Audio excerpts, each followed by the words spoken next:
Miss হবে না আপনার পছন্দের টিভি শো। দেখুন জি5 অ্যাপে একদম ফ্রি। সত্যি যদি কেউ আমাকে তোমার থেকে ছিনিয়ে নিয়ে চলে যায় তখন কি হবে? কার এত সাহস বলো তো? হ্যাঁ, তোমাকে আমার থেকে ছিনিয়ে নিয়ে চলে যাবে? এই শ্রী থেকে বিশ্রী রূপে যেতে না আমার বেশিক্ষণ সময় লাগে না। রাজ, এই দেখো আমি তোমার জন্য একটা কাজ পেয়েছি। দেখো। কোনটা? এই যে এটা। এটা?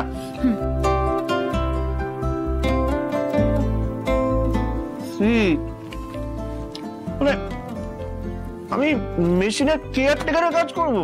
রাজ, আমি তো সারা জীবনের জন্য এই কাজটা তোমায় করতে বলছি না। দোস্তি, না না না না, এইসব আমার দ্বারা হবে না। এই যন্ত্রপাতি দাঁড়বান হয়ে আমি থাকতে পারবো না।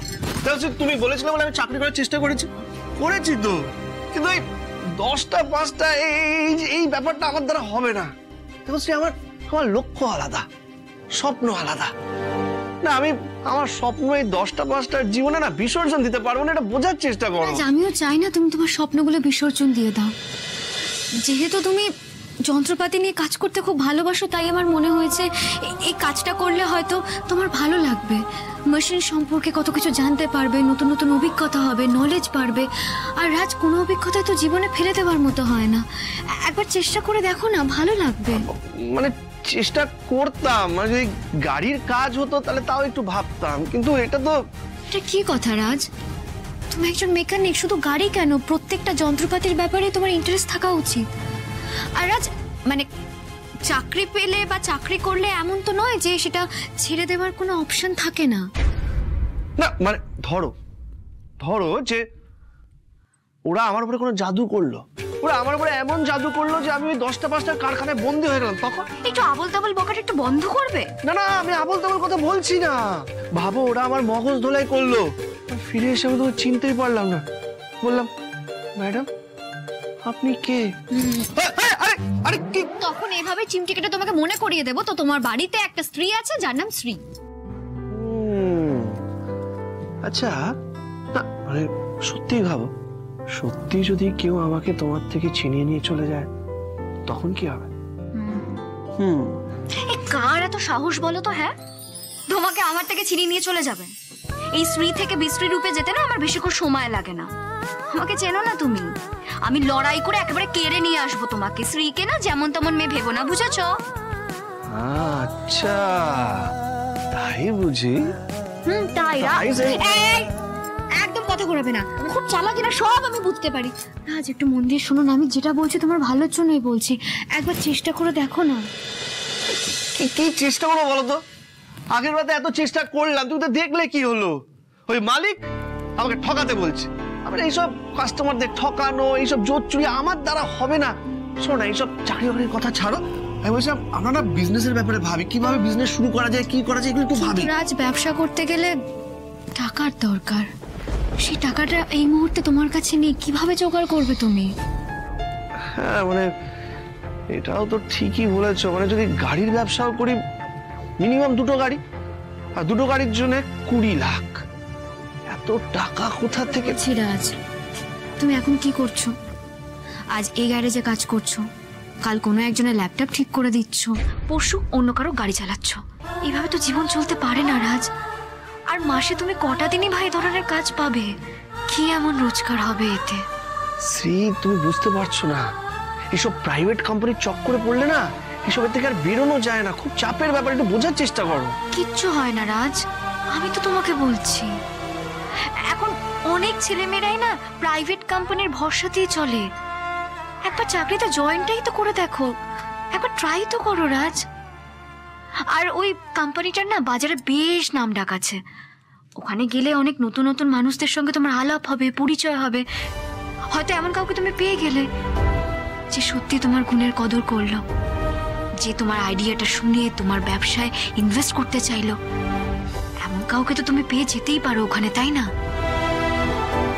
আর সত্যি বলতে রাজ, আমার মাইনে যদি সত্যি এতটা হতো যে তুমি 2 মাস ঘরে বসে থাকলেও কোনো অসুবিধা নেই, তাহলে সত্যি আমি তোমাকে চাকরিটা করার কথা বলতাম না। তুমি তো সবটাই জানো রাজ।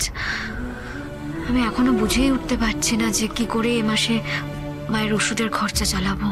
দুদিক মিলিয়ে এতটা খরচ হয়ে যাচ্ছে। তুমি তো আমার কথা দিয়েছিলে রাজ, তুমি আমার পাশে থাকবে, দায়িত্ব নেবে। হ্যাঁ, আমি চাকরি করব, আমি যেভাবেই হোক তোমার পাশে দাঁড়াবো। চিন্তা করো না ম্যাডাম, আপনি যখন বলেছেন আমি কালকে ইন্টারভিউ দেব, ঠিক আছে? এবার দেখি আমার ভাগ্য আমাকে কোথায় নিয়ে যায়। ওকে?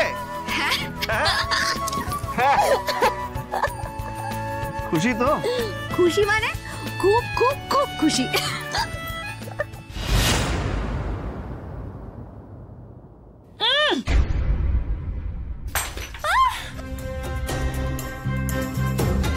একটা কাজ ঠিক করে করতে পারো না? এটা কি? হ্যাঁ, এটা কফি না গরম শরবত? চিনি দিতে কে বলেছিল? আপনি তো সকালে বলেছিলেন 1 চামচ চিনি দিতে। Shut up you shut up. হ্যাঁ, সেটা সকালে বলেছিলাম, এখন বলেছি রাতে নো সুগার। আমার অ্যাসিস্ট্যান্ট অঞ্জন তোমাকে কিছু বলে দেয়নি? ইডিয়েট! কি ব্যাপার বলতো, কি হয়েছে? কি এত চিৎকার করছিস কেন? কি কি কি হয়েছে? কোথা থেকে এই ক্লাসগুলোকে ধরে আনো বাবা? হ্যাঁ, কোথা থেকে ধরে আনো বাবা? বাবা গো, পড়ে গেলাম গো। আমি বুঝতে পারি না, কাজের নামে কিচ্ছু করতে পারে না, নাটক করছে। You get up! এই দাঁড়া লেগে যাবে, পায়ে লেগে যাবে। তুই এদিকে এখানে এসে দাঁড়া। আরে কি হয়েছে? এত কান্নাকাটি কিসের? ঠিক আছে, একটু লেগেছে পায়ে, ওখানে ওষুধ আছে, গিয়ে লাগিয়ে নাও, যাও ওঠো। স্যার, আমি আর কালকে থেকে কাজে আসবো না। পেটের দায়ে কাজ করি ঠিক, কিন্তু আমাদেরও তো একটা মান সম্মান আছে। এইভাবে চোট নিয়ে তো আর বাড়ি ফিরবো না। আর 10 টাকার কাজ করে 3 টাকা যদি ওষুধেই যায়, তাহলে তো আমাদের চলবে না।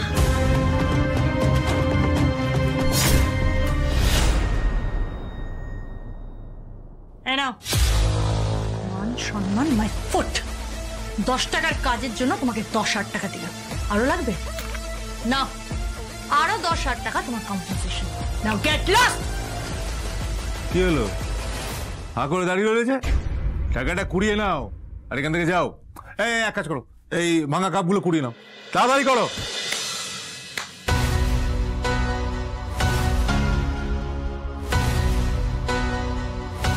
চাকরি?